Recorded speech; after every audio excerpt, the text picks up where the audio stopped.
beautiful youth. This is Nirupama Vyas from the beautiful city of Coimbatore, and I want to welcome you all on your own show, Own Up Your Greatness.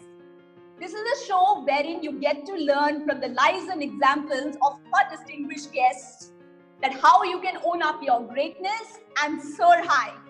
Today we have with us a very special guest, Miss Sangeeta Bahl from Gurgaon. So, Ms. Sangeeta, I have an entire bio to read about you, but I want to say I'm really thrilled to have you on my show and to share your wisdom and knowledge with my community and with all those people who want to own up their greatness. So, I want to welcome you and thank you for being there. Oh, that's nice. Nice of you to invite me. I'm very happy to share my experience and whatever you want to know. I'm here. Wonderful.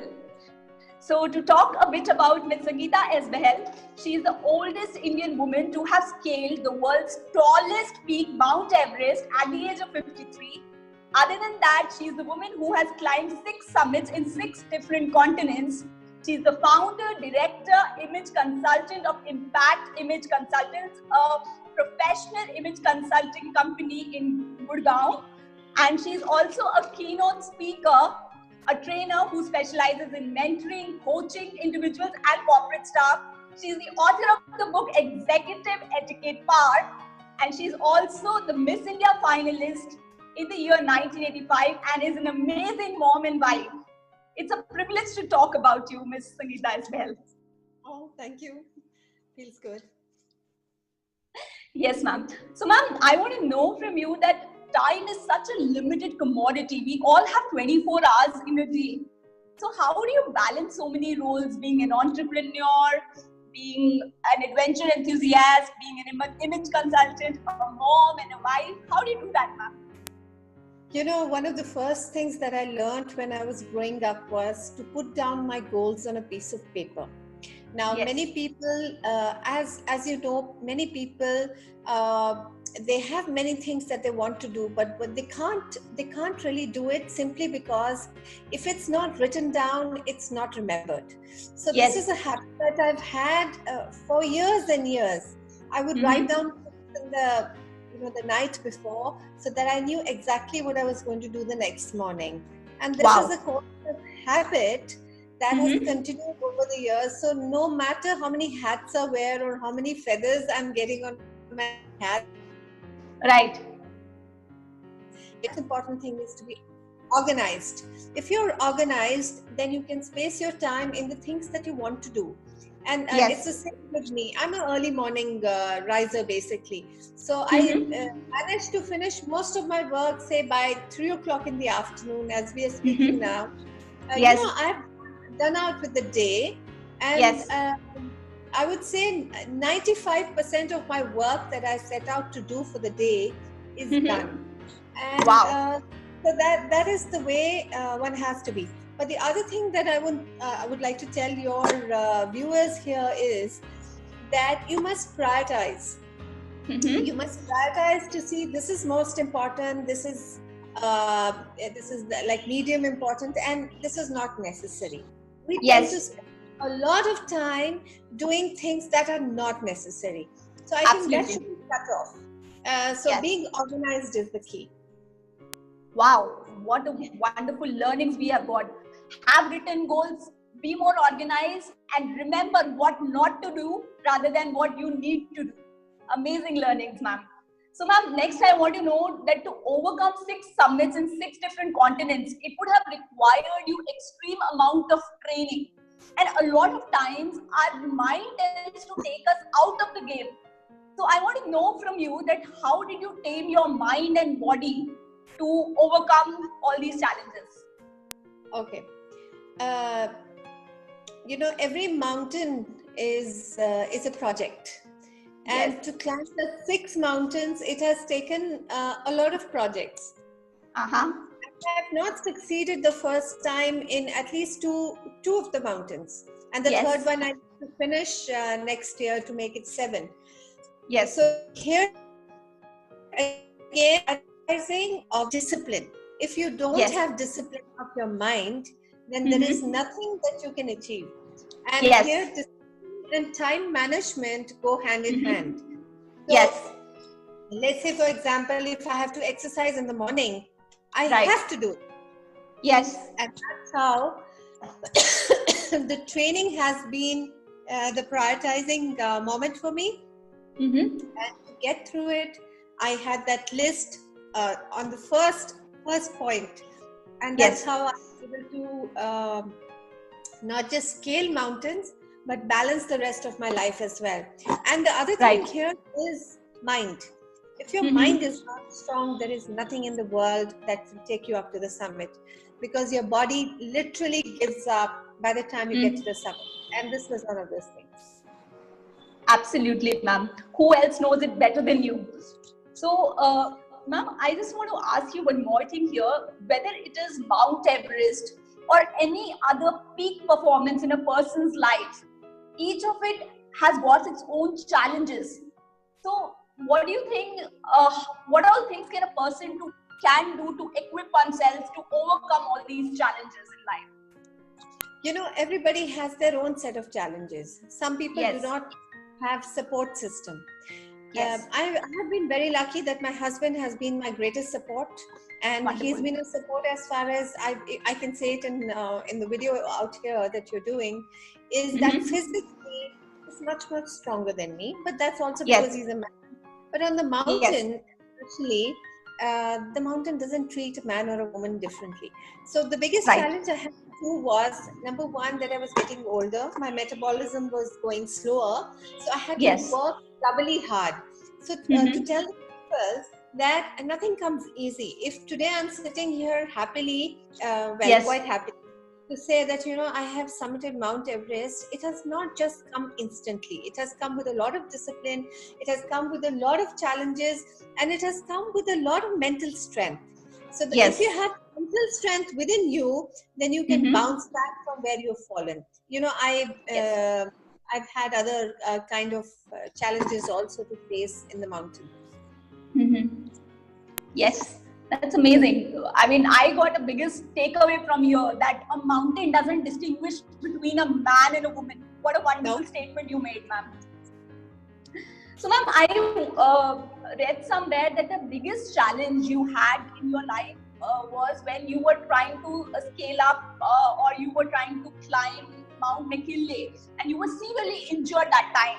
So, in spite of that, you battled all the odds, made a comeback, and you conquered Mount Aconcagua the next very year or the same year, right?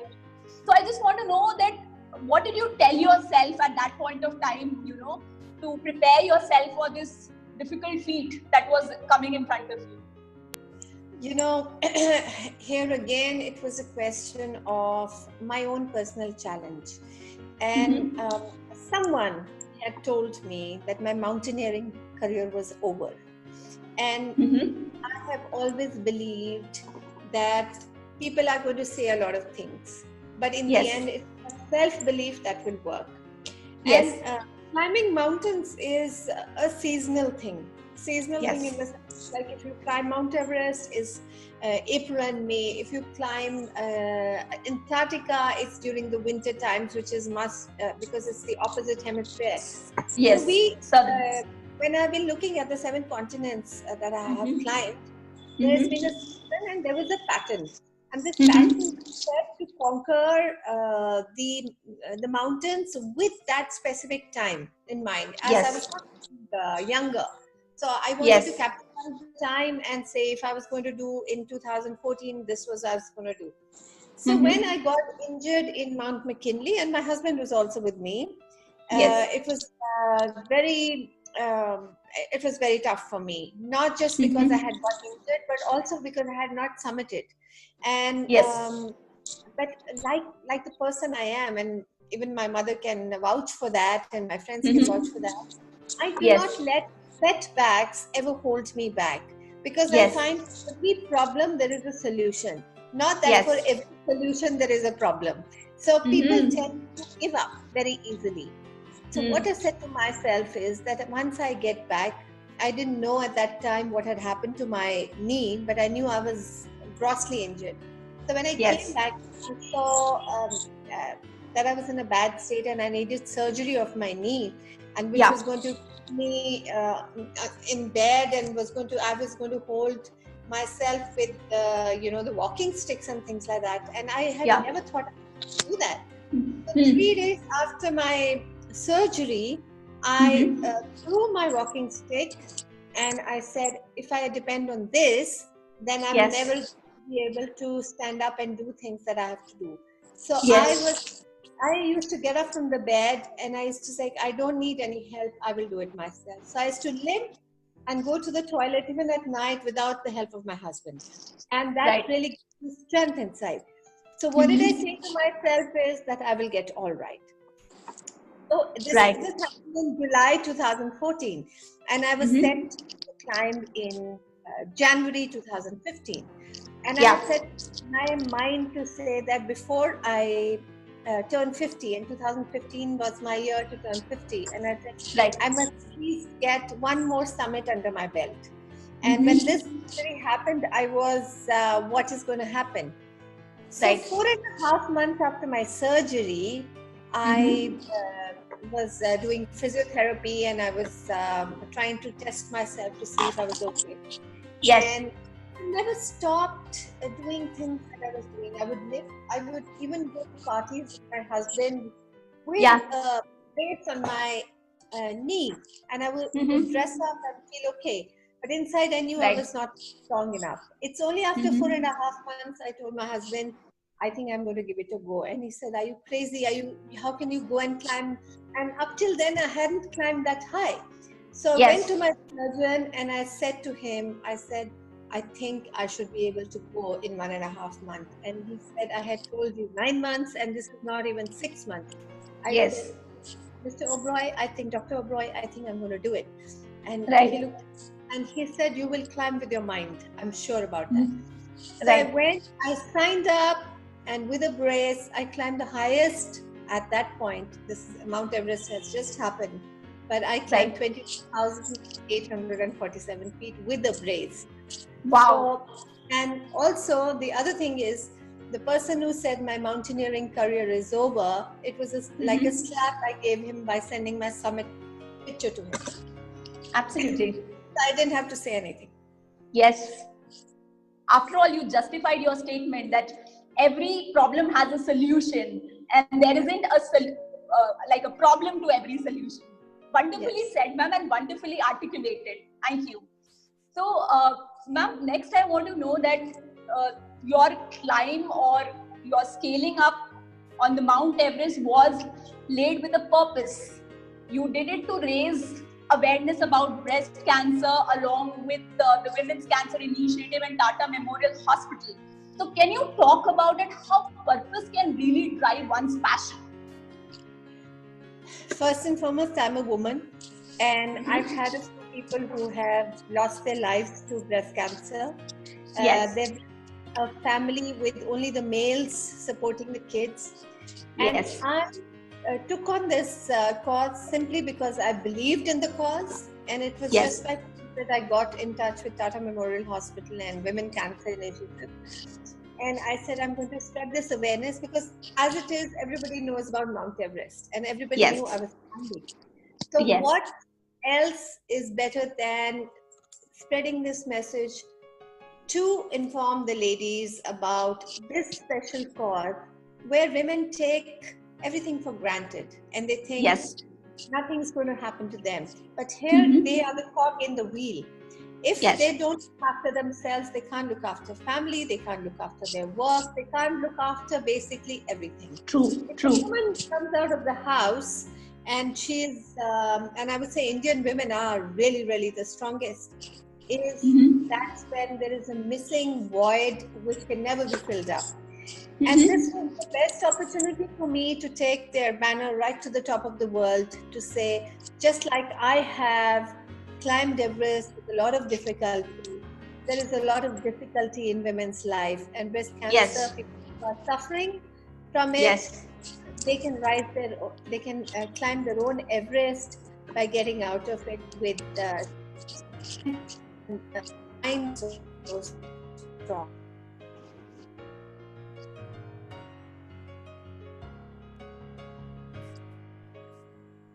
Yes. Yes. Wonderful, ma'am. So it's really a very inspiring for a lot of women, who are hearing this thing. And I'm sure a lot of them would really want to take you as a role model. And you are already a role model, rather, to a lot of women there, ma'am. So ma'am, I wanted to know that what are your future plans? Now that you have already set such a high mark in your life, how do you want to impact the society? You've inspired so many people of your age. See, climbing Mount Everest was just a part of my journey. It is not my destination. I never think, just like I always read, and I always have a quest to learn more and more. Right. Mount Everest is not my ultimate. It has happened. I did not go for a record. It happened. Great. I'm happy. I'm blessed. Right. I have ultimate gratitude for everybody. But my purpose is much bigger. My purpose is not just to inspire men and women who are above 40, but it's also driving people to find a purpose in their lives. Wow. Why have the humans not been born as animals? Because they have a if they've got education, if they've got the money, they should put it to good use. Yes. Today, I can sit here and complain about nothing. Why? Because I think I'm so blessed. Do people count their blessings? They don't. They always strive for more and more. If they have extra money, do they give it to anyone as charity? They don't. Why not? They can spend one evening away from, socializing and instead helping humanity.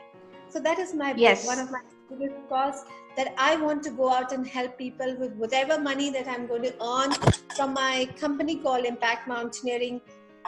Most of it is going to go back to society to drive more people to get out of their comfort zone. This is my first cause. My second cause is to drive women to realize their potential. I'm mentoring a lot of women. The mentoring process will take about a year. They can come to me for appointments. I can make them look good because I'm an image consultant. I can involve them in humanity projects. And also, I can take them outdoors. So this is a big part. Not to say that the men cannot come, they can come too, but they have to get fit. Men and women have to get fit to do that. And my third thing always would be my knowledge, which is going to be shared through, I'm going to be writing a lot of books. So my purpose is very clear. My aims are very clear. And yes, I will continue climbing mountains. Wonderful. All the very best for all your future endeavors, ma'am. Thank you. I mean, these have actually given insight as to there is a woman who thinks beyond the mountains and wants to create bigger mountains in her life. Wonderful, ma'am. So I just want to, we are coming towards the final segment of our interview. I want to know that what is that final message that you would want to leave for our audience?